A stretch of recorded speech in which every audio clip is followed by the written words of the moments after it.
Hello दोस्तों, नमस्कार। मैं भी एक आप सभी का बहुत बहुत स्वागत करता हूं एक और नई क्लास में। तो आप सब कैसे हैं? उम्मीद करता हूं आप सब अच्छे होंगे और आप सभी की यूपी पुलिस कांस्टेबल एग्जाम 2026 की तैयारी बहुत अच्छी तरीके से चल रही होगी। तो साथियों, जैसा कि हम लोग यूपी पुलिस कांस्टेबल एग्जाम 2026 के लिए पिछले 5 सालों का एक एक शिफ्ट का क्वेश्चन पेपर को डिस्कस कर रहे थे।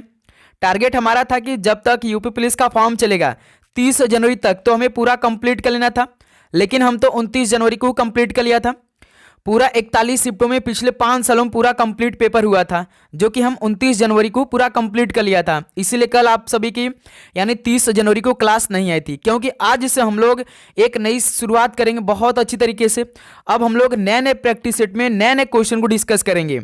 जो भी हम लोग नए प्रैक्टिस सेट में क्वेश्चन को डिस्कस करेंगे, जो भी हम क्लास करेंगे, हर क्लास में हमारा टेस्ट होगा भाई, ध्यान रखिएगा। अब यहाँ से हमें पूरे एग्जाम तक नए नए सवालों को देखना है और उसे काफ़ी अच्छी तरीके से रिवीजन करना है। यदि आप सभी का टारगेट है तो सुबह 11 बजे आप जरूर जुड़ेंगे क्लास में। बहुत ही शानदार तरीके से हम लोग एक एक क्वेश्चन को डिस्कस करेंगे और हर एक क्लास में आप सभी को टारगेट भी मिलेगा। डेली आपको उस टारगेट को पूरा भी करना होगा। लेकिन जो हम लोग प्रीवियस ईयर के क्वेश्चन को डिस्कस कर रहे थे, उसमें हम क्या कर रहे थे कि कम ही क्वेश्चन का टारगेट आपको दे रहे थे। लेकिन अब जो हम लोग नए नए प्रैक्टिस सेट में नए नए क्वेश्चन को डिस्कस करेंगे, जो हमारा टेस्ट होगा डेली का डेली, उसमें आपको अधिक से अधिक क्वेश्चनों का टारगेट मिलेगा। जैसे आज की इस क्लास में 75 क्वेश्चन हम डिस्कस करेंगे। आप सभी का टारगेट रहेगा कम से कम 45 क्वेश्चन आप खुद से सही करें और आप ट्राई करिएगा कि आप पूरे 75 के 75 क्वेश्चन पहले तो अटेम्प्ट करने का प्रयास करिएगा, उसे देखिए, क्योंकि आपके पेपर में इस बार माइनस मार्किंग नहीं है, ये बात याद रखिएगा। और यूपी पुलिस का पेपर तो 2 घंटे में होने वाला, आप सभी को मालूम होगा। इन्हीं 2 घंटे में आप सभी को 38 क्वेश्चन जीके मिलेंगे हल करने के लिए, 37 क्वेश्चन हिंदी मिलेंगे, 38 क्वेश्चन मैथ मिलेंगे, कई शिफ्टों में 55 क्वेश्चन रीजनिंग के पूछे जाते हैं। तो इस तरह से आप सभी का पेपर हुआ, जो कि 150 क्वेश्चन के पेपर होते हैं। एक क्वेश्चन सही करेंगे तो 2 नंबर, 300 नंबर का आपका पेपर। इस बार माइनस मार्किंग नहीं है, यानी आप पूरे 150 क्वेश्चन को अटेम्प्ट कर सकते हैं। ऑफलाइन आपका पेपर होगा, तो जिस तरह से ऑफलाइन के पेपर में सवाल सेट होंगे, जैसे आपका पिछले 5 सालों में पेपर हुआ और कुछ नए सवाल आपको देखने को मिलते हैं, उन्हीं सवालों को हम लोग डेली क्लास में क्वेश्चन को डिस्कस काफ़ी अच्छी तरीके से करेंगे। ठीक है, जो हमेशा सवाल पूछे जाते हैं, जिस टॉपिक से हमेशा सवाल पूछे थे, वही सवाल हम लोग लगातार सुबह 11 बजे करने वाले हैं। तो साथियों, आज की इस क्लास में आप सभी को 75 क्वेश्चन तो पहले खुद से देखना है, उसे टारगेट 45 क्वेश्चन सही करना है। तो चलिए क्लास को शुरू करते हैं। लास्ट में आप लोग अपना स्कोर करिएगा कि आज के इस पहले नए प्रैक्टिस सेट में आप सभी का कितना स्कोर रहा। ओके, देखिए पहला प्रश्न आपकी स्क्रीन पर, निम्न में से कौन भारत का पहला वायसराय था? बिल्कुल बेसिक से हम लोग शुरुआत करेंगे। भारत का पहला वायसराय कौन था, बताएंगे आप सभी। भारत का पहला वायसराय तो लॉर्ड कैनिंग था। पहले का सी ऑप्शन राइट आंसर है। नेक्स्ट अगला सवाल को देखिए, क्वेश्चन नंबर 2 को, यूनानियों को भारत से बाहर किसने निकाला था? यूनानियों को भारत से बाहर किसने निकाला था? तो चंद्रगुप्त मौर्य ने निकाला था यूनानियों को भारत से बाहर। ऑप्शन है बिल्कुल राइट आंसर है। अगला सवाल कॉल करिएगा, क्वेश्चन नंबर 3 को, निम्न में से किसने गदर पार्टी की स्थापना की थी? बताइए किसने गदर पार्टी की स्थापना किया था? तो लाला हरदयाल ने गदर पार्टी की स्थापना किया था। सी ऑप्शन बिल्कुल राइट आंसर है। अगला सवाल कॉल करिएगा, क्वेश्चन नंबर 4 को, महात्मा गांधी ने सन 1930 में सविनय अवज्ञा आंदोलन कहां से आरंभ किया था? महात्मा गांधी जी ने सन 1930 में सविनय अवज्ञा आंदोलन किया था, लेकिन कहां से शुरुआत किया था? तो ये साबरमती आश्रम से शुरुआत किया था। ऑप्शन ए राइट आंसर है।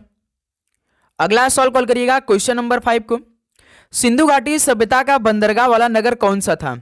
सिंधु घाटी सभ्यता का बंदरगाह वाला नगर कौन सा था?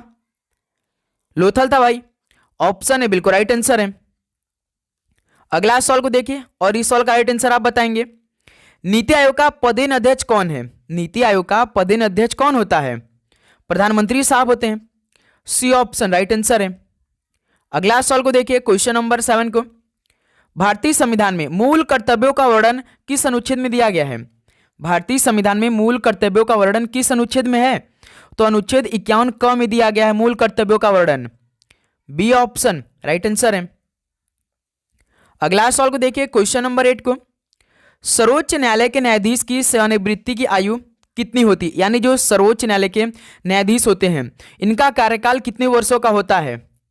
तो 65 वर्ष तक होता है। बी ऑप्शन बिल्कुल राइट आंसर है। अगला सवाल को देखिएगा, क्वेश्चन नंबर 9 को, उत्तर प्रदेश में स्वतंत्रता से पूर्व कुल कितने विश्वविद्यालय थे? बताइएगा। उत्तर प्रदेश में स्वतंत्रता से पूर्व कुल कितने विश्वविद्यालय थे? टोटल 5 विश्वविद्यालय थे उत्तर प्रदेश में, वो भी स्वतंत्रता से पहले। कुल कितने विश्वविद्यालय थे? 5 विश्वविद्यालय थे। ऑप्शन ए राइट आंसर है। अगला सवाल को देखिए, क्वेश्चन नंबर 10 को। उत्तर प्रदेश में स्थित भारत कला भवन निम्नलिखित में से कहाँ स्थित है? उत्तर प्रदेश में स्थित है भारत कला भवन, ये कहाँ पर स्थित है, यानी किस जगह पर स्थित है? तो ये वाराणसी जिले में स्थित है। वाराणसी एक जिला है जो कि यूपी में पड़ता है। यूपी में कहाँ पे? बनारस में पड़ता है। डी ऑप्शन बिल्कुल राइट आंसर है। अगला सवाल को देखिएगा, क्वेश्चन नंबर 11 को। उत्तर प्रदेश को पूर्व में किस नाम से जाना जाता था? तो साथियों, उत्तर प्रदेश को पूर्व में किस नाम से जाना जाता था? यूनाइटेड प्रोविंस के नाम से जाना जाता था उत्तर प्रदेश को पूर्व में।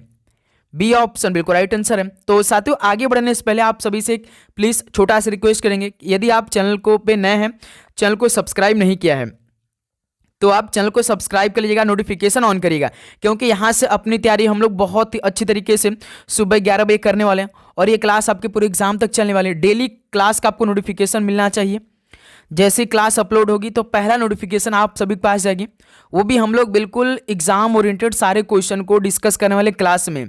ओके, तो आपको डेली क्लास करनी, अपनी तैयारी हम लोग बहुत अच्छी तरीके से साथ में करेंगे, तो हमारी तैयारी बहुत अच्छी होगी। और आपका जो भी डाउट होगा, जो भी क्वेश्चन आपको नहीं समझ में आएगा, आप उसे कमेंट बॉक्स में छोड़ेंगे, सब उसे मिलकर सॉल्व करेंगे।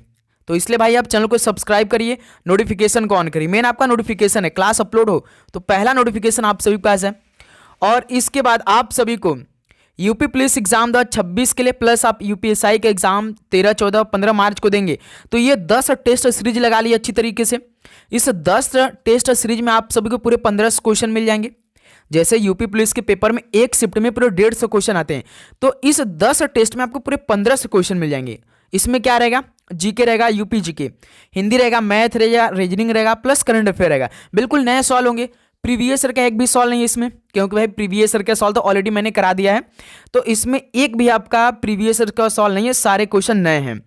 तो आपको इस नंबर मैसेज करना है, मात्र भाई 50 रुपीज पे करके आपको ये पीडीएफ अपने पास मंगाना है, और इसको सॉल्व करने के बाद आप अपने पेपर में एग्जाम देने जाएगा, अच्छी तरीके से बैठिएगा हॉल में।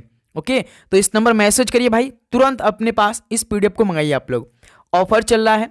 ठीक है, चलिए अगला सवाल को देखते हैं, क्वेश्चन नंबर 12 को। जीएसटी पंजीकरण संख्या में कुल कितने डिजिट हैं? जीएसटी पंजीकरण संख्या में कुल कितने डिजिट होते हैं? टोटल 15 डिजिट होते हैं। बी ऑप्शन राइट आंसर है। अगला सवाल को देखिएगा, क्वेश्चन नंबर 13 को। निम्न में से किस मुगल शासक ने न्याय की जंजीर लगवाई थी? किस मुगल शासक ने न्याय की जंजीर लगवाई थी? ऐसा किसने किया था? जहांगीर ने करवाई थी। बी ऑप्शन राइट आंसर है। अगला सवाल को देखिए, क्वेश्चन नंबर 14। हर्षवर्धन के राजकवि कौन थे? आप जानते हैं कि एक शिफ्ट में बेसिक से कम 10 से 15 सवाल देखने को मिलता है, यानी 30 नंबर तो बिल्कुल बेसिक के क्वेश्चन पूछे जाते हैं, तो उसको हम बिल्कुल भी स्किप नहीं करेंगे, उसको नजरअंदाज हम नहीं करेंगे। हर्षवर्धन के राजकवि कौन थे बताएंगे आप सभी? तो बाणभट्ट जी थे। सी ऑप्शन राइट आंसर है। अगला सवाल को देखिए, क्वेश्चन नंबर 15 को। भारतीय राष्ट्रीय कांग्रेस कहां पर आयोजित वार्षिक सत्र में पूर्ण स्वराज का संकल्प अपनाया गया था?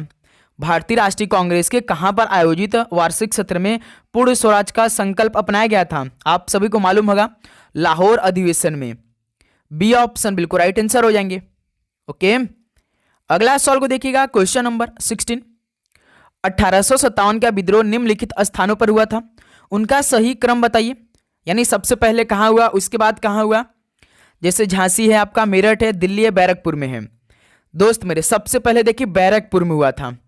बैरकपुर में हुआ था 29 मार्च 1857 को, 29 मार्च को हुआ था, तो ये सबसे पहले आ जाएगा 4 नंबर। उसके बाद हुआ था मेरठ में भाई। उसके बाद कहां पर हुआ था? मेरठ में हुआ था।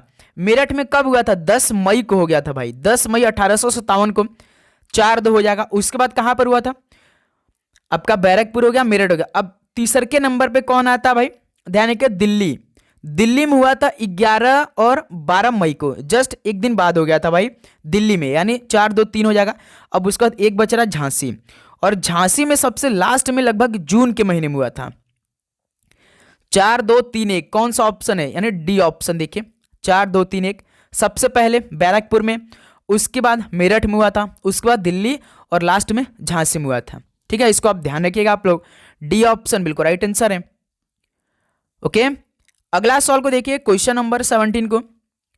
दोहावली, कवितावली, विनय पत्रिका जैसी भक्ति रचनाएं किस भक्ति संत की है? दोहावली, कवितावली, विनय पत्रिका जैसी जो भक्ति रचनाएं ये किस भक्ति संत की है? बताएंगे आप सभी। तो ये तुलसीदास की है। बी ऑप्शन बिल्कुल राइट आंसर है। अगला सवाल को देखिए, क्वेश्चन नंबर 18। अद्वैतवाद मत का प्रवर्तन किसने किया था? तो साथियों, अद्वैतवाद मत का प्रवर्तन किसने किया था? तो ये शंकराचार्य जी ने किया था। ऑप्शन ए राइट आंसर है। अगला सवाल कॉल करिएगा, क्वेश्चन नंबर 19 को। विश्व का सबसे गहरा गर्त मेरियाना ट्रेंच किस महासागर में स्थित है? विश्व का सबसे गहरा गर्त मेरियाना ट्रेंच ये किस महासागर में स्थित है? तो ये प्रशांत महासागर में स्थित है। ऑप्शन ए राइट आंसर है। अगला सवाल को देखिए, क्वेश्चन नंबर 20। विजय केलकर समिति की रिपोर्ट संबंधित किससे थी? ये इंपॉर्टेंट सवाल बनेंगे, क्योंकि जितने भी यूपी के एग्जाम होते हैं ये सवाल पूछ देता भाई, समिति से जितने भी हैं उससे रिलेटेड सवाल पेपर में आता ही आता है यूपी के पेपर में। विजय केलकर समिति की रिपोर्ट संबंधित किससे थी? तो ये कर सुधारों से संबंधित थी, जो विजय केलकर समिति की रिपोर्ट थी। डी ऑप्शन राइट आंसर है।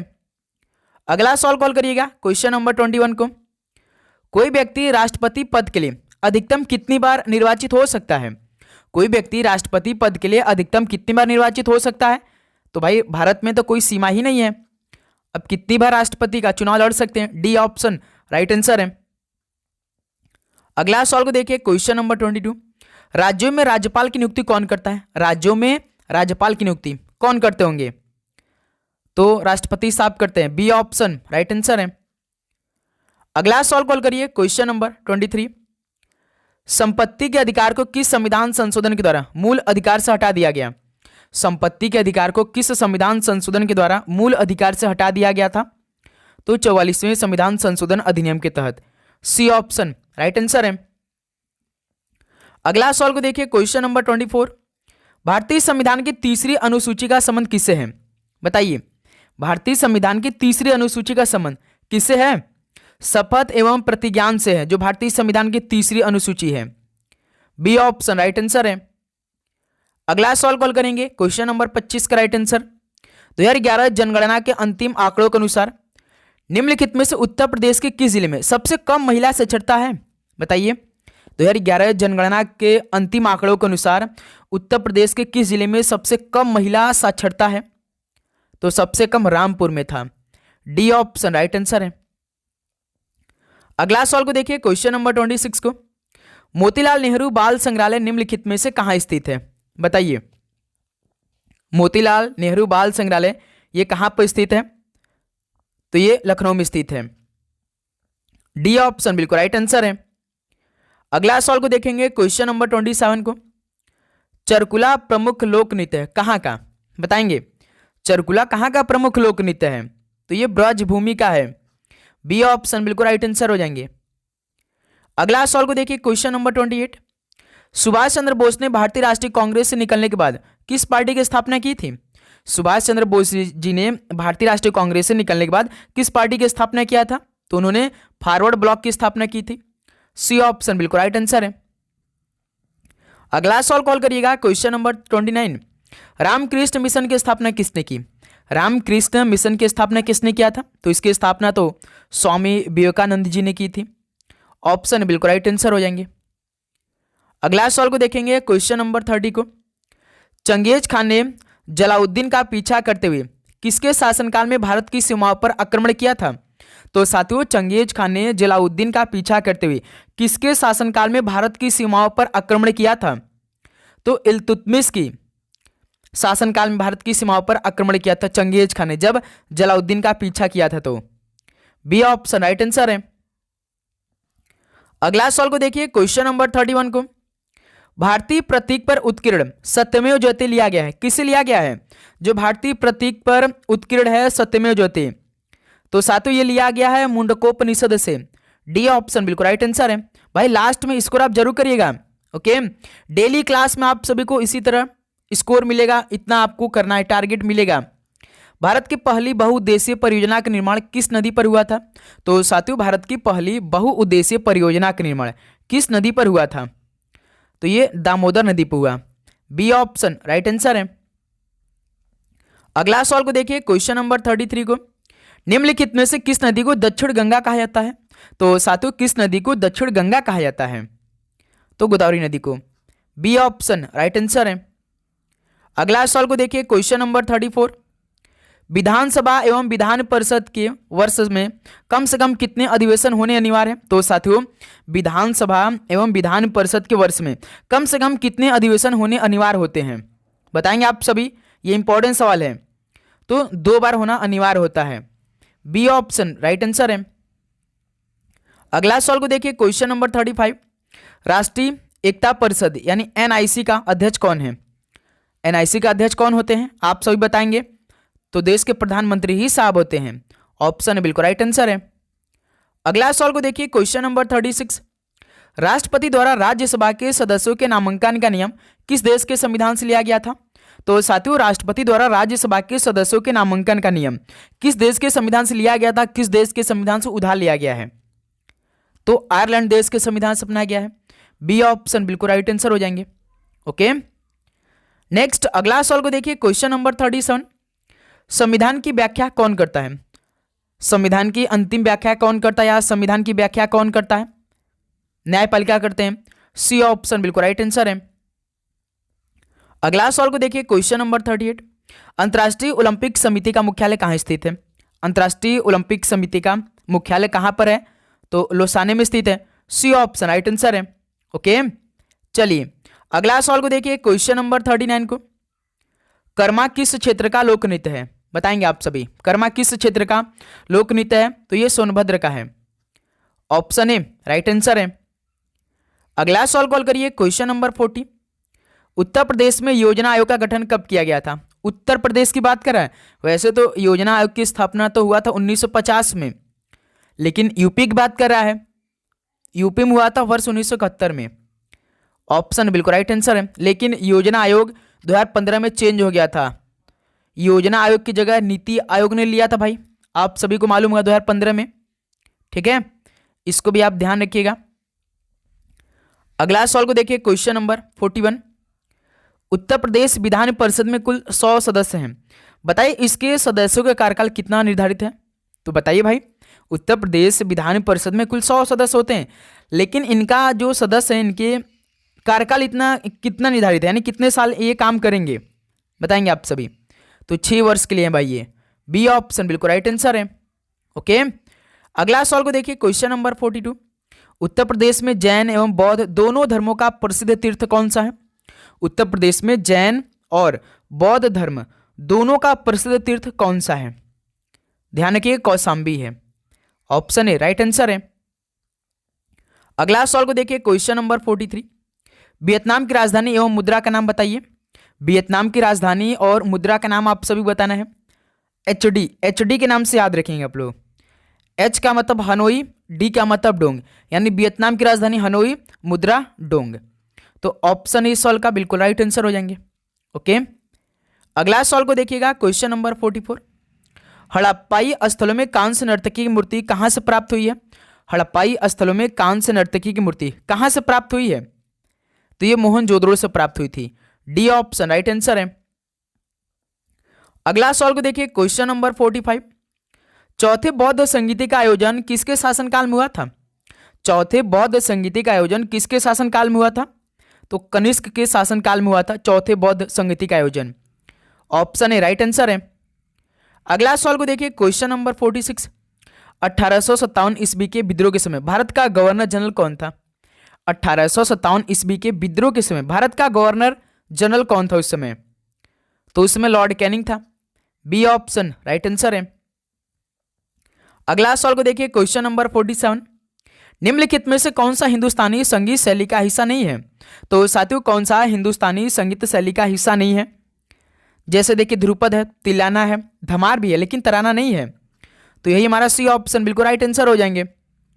अगला सवाल को देखेंगे, क्वेश्चन नंबर 48, खनिज तेल एवं कोयला किन चट्टानों में पाया जाता है? खनिज तेल एवं कोयला किन चट्टानों में पाया जाता है? तो ये औषधि चट्टानों में पाए जाते हैं। ऑप्शन ए राइट आंसर है। तो भाई आप जरूर से चैनल को सब्सक्राइब कर लेंगे, मेन आपका नोटिफिकेशन ऑन जरूर करिएगा भाई, ओके, क्योंकि हम लोग अपनी तैयारी बहुत ही शानदार तरीके से करेंगे। डेली क्लास को आप रिवीजन करेंगे अच्छी तरीके से भाई, ओके। हीराकुंड बांध किस नदी बनाया गया है? तो साथियों हीराकुंड बांध किस नदी बनाया गया है? तो ये महानदी बनाया गया है। सी ऑप्शन राइट आंसर है। अगला सवाल को देखिए, क्वेश्चन नंबर 50। संविधान सभा ने राष्ट्रीय गान को कब स्वीकार किया? संविधान सभा ने राष्ट्रीय गान को कब स्वीकार किया था? 24 जनवरी 1950 को किया था। ऑप्शन है राइट आंसर है। अगला सवाल को देखिए, क्वेश्चन नंबर 51। यदि प्रधानमंत्री या कोई अन्य मंत्री सदन का सदस्य नहीं है तो उसे पद पर बने रहने के लिए कितने दिनों के अंदर संसद का सदस्य बनना आवश्यक होता है? तो साथियों यदि प्रधानमंत्री या कोई अन्य मंत्री सदन का सदस्य नहीं है तो उसे पद पर बने रहने के लिए कितने दिनों के अंदर संसद का सदस्य बनना आवश्यक होता है? तो 6 महीने के भीतर। बी ऑप्शन राइट आंसर है। अगला सवाल को देखिए, क्वेश्चन नंबर 52। राज्य की कार्यपालिका का प्रमुख कौन होता है? राज्य की कार्यपालिका का प्रमुख कौन होता है? राज्यपाल साहब होते हैं, गवर्नर साहब होते हैं। बी ऑप्शन राइट आंसर है। अगला सवाल को देखिए, क्वेश्चन नंबर 53 को। द्वितीय पंचवर्षीय योजना में किस क्षेत्र के विकास पर सर्वाधिक बल दिया गया था? तो साथियों द्वितीय पंचवर्षीय योजना में किस क्षेत्र के विकास पर सर्वाधिक बल दिया गया था? तो उद्योग पर। दूसरी पंचवर्षीय योजना 1956 में शुरुआत हुआ था, 61 में समाप्त हुआ था। इसको भी आप ध्यान रखिएगा, सी ऑप्शन राइट आंसर है। अगला सवाल को देखिए, क्वेश्चन नंबर 54। नरसिंहम समिति संबंधित है किससे? जो नरसिंहम समिति है ये किससे संबंधित है? तो ये बैंकिंग सुधारों से था। ऑप्शन ए राइट आंसर है। अगला सवाल को देखिएगा, क्वेश्चन नंबर 55 को। उत्तर प्रदेश में किस वर्ष राजस्व परिषद की स्थापना की गई थी? उत्तर प्रदेश में किस वर्ष में राजस्व परिषद की स्थापना किया गया था? तो वर्ष 1831 में। डी ऑप्शन राइट आंसर है। अगला सवाल को देखेंगे, क्वेश्चन नंबर 56। उत्तर प्रदेश में उर्दू प्रशिक्षण एवं अनुसंधान केंद्र कहाँ स्थित है? उत्तर प्रदेश में उर्दू प्रशिक्षण एवं अनुसंधान केंद्र ये कहाँ पर अवस्थित है? तो ये उत्तर प्रदेश की राजधानी लखनऊ में स्थित है। ऑप्शन ए राइट आंसर है। चलिए दोस्त अगला सवाल कॉल करिए, क्वेश्चन नंबर 57। समाज में पुलिस की छवि किस प्रकार की है? तो साथियों समाज में पुलिस की छवि किस प्रकार की है? तो निरंकुश है। बी ऑप्शन बिल्कुल राइट आंसर हो जाएंगे। ये 2024 के पेपर में सवाल पूछा था भाई ये सवाल, ओके। अगला सवाल को देखिए, क्वेश्चन नंबर 58। मलेशिया की राजधानी कहाँ है? बताइए मलेशिया की राजधानी क्या होती है? तो चलिए ये सवाल आपके लिए होमवर्क रहेगा भाई। इस सवाल का राइट आंसर आप कमेंट बताएंगे, सभी बताएंगे कि मलेशिया की कैपिटल कहाँ है, यानी राजधानी कहाँ है मलेशिया के, ओके बताइए आप सभी। तो क्वेश्चन नंबर 59 देखिए, लेबनान की मुद्रा क्या होती है? लेबनान की मुद्रा क्या होती है? पाउंड होती है। याद रखिएगा यूपी पुलिस के पेपर में अलग अलग देशों का राजधानी पूछेगा, करेंसी पूछेगा, यानी मुद्रा पूछेगा, इसको भी आप ध्यान रखिए। और अलग अलग कंट्री के प्रधानमंत्री राष्ट्रपति पूछ देते हैं भाई डायरेक्ट, ओके। देखिए क्वेश्चन नंबर 60। विश्व जल दिवस किस दिन मनाया जाता है? विश्व जल दिवस किस दिन मनाया जाता है? तो 22 मार्च को विश्व जल दिवस मनाया जाता है। ऑप्शन राइट आंसर है। अगला सवाल को देखिए, क्वेश्चन नंबर 61। हृदयहीन का विपरीतार्थक शब्द क्या होगा? हृदयहीन का विलोम शब्द क्या होगा? विपरीतार्थक शब्द बताइए। तो सहृदय हो जाएगा। बी ऑप्शन बिल्कुल राइट आंसर है। अगला सवाल को देखिए, क्वेश्चन नंबर 62। हिंदी भाषा में वे कौन सी ध्वनियां हैं जो स्वतंत्र रूप से बोली या लिखी जाती है? तो बताइए हिंदी भाषा में वे कौन सी ध्वनियां हैं जो स्वतंत्र रूप से बोली भी जाती है और लिखी भी जाती है? वो कौन से है? तो वो स्वर है। ऑप्शन है बिल्कुल राइट आंसर है। नेक्स्ट अगला सवाल को देखिए, क्वेश्चन नंबर 63। शब्दकोश में यानी डिक्शनरी में श्रद्धा शब्द किस शब्द के पहले आएगा? बताइए शब्दकोश में, वो भी हिंदी का जो डिक्शनरी होता है, इंग्लिश का अलग होता है लेकिन हिंदी का अलग होता है भाई। श्रद्धा शब्द किस शब्द के पहले आएगा? तो ये आएगा श्रमिक के पहले। डी ऑप्शन बिल्कुल राइट आंसर है। अगला सवाल को देखिए, क्वेश्चन नंबर 64। सही वर्तनी वाला शब्द बताइए। नृत्यांगना होता है, गलत है। केंद्रीकरण ये भी गलत है। शुभेच्छुक ये भी गलत है, यानी पूजनीय बिल्कुल सही वर्तनी वाला शब्द है इसमें। तो बी ऑप्शन भी ठीक बनेगा, इस सवाल का राइट आंसर है। अगला सवाल को देखेंगे, क्वेश्चन नंबर 65। तैरने की इच्छा रखने वाला, इसके लिए एक शब्द क्या होगा? तैरने की इच्छा रखने वाला, इसके लिए एक शब्द क्या बनेगा? तो इसके लिए एक शब्द बी तिरसा बोलेंगे। क्या भाई बोलेंगे? बी तिरसा बोलेंगे। ऑप्शन है राइट आंसर है। अगला सवाल को देखिए, क्वेश्चन नंबर 66। जिसकी इच्छा पूर्ण हो गई हो, इसके लिए एक शब्द क्या होगा? जिसकी इच्छा पूर्ण हो गई हो, इसके लिए एक शब्द क्या बनेगा? तो इसके लिए तृप्त कहेंगे। ऑप्शन है राइट आंसर है। अगला सवाल को देखिए, क्वेश्चन नंबर 67। सोना शब्द का पर्यायवाची क्या है? तो साथियों, सोना शब्द का पर्यायवाची क्या होता है? ये सभी आपको याद करने पड़ेंगे भाई, ध्यान रखिएगा। डेली जितने भी इंपॉर्टेंट क्वेश्चन रहेंगे भाई, पर्यायवाची या विलोम शब्द या मुहावरा होगा, जो आपका शुद्ध अशुद्ध सारा क्वेश्चन करवाने वाले, आपको डेली क्लास करनी है। ओके, सोना शब्द का पर्यायवाची हाटक होता है। देखिए क्वेश्चन नंबर 68 है, पुनर्लेखन शब्द में कौन सा उपसर्ग लगा है? पुनर्लेखन किसी भी अक्षर में उसके आरंभ में लगकर उनके नए अर्थ में बदलाव लाते हैं, उसे हम क्या बोलते हैं? उपसर्ग। यानी पुनर्लेखन में कुछ स्टार्टिंग में लगा होगा, उसके आरंभ में लगा होगा, यानी पुनर् लगा है भाई, पुनर् है। ये जो र लिखा है, इस पे जो छोटा सा लाइन है, ये आधा र है। ओके, तो इस सवाल का बी ऑप्शन राइट आंसर है। अगला सवाल को देखिए, क्वेश्चन नंबर 69। मिलनसार शब्द में कौन सा प्रत्यय है? मिलनसार शब्द में कौन सा प्रत्यय लगा है?